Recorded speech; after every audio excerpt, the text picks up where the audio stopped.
This quick video is about how to turn on dark mode on Microsoft Outlook on iPhone and iPad. Okay, let's see that. First open Outlook app, then click here.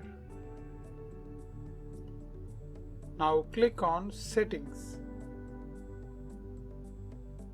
Then scroll down to the end. Then you can see this option Appearance. Just open that. Then turn on this theme to dark. That's it. Now your Microsoft Outlook app was completely changed into dark theme.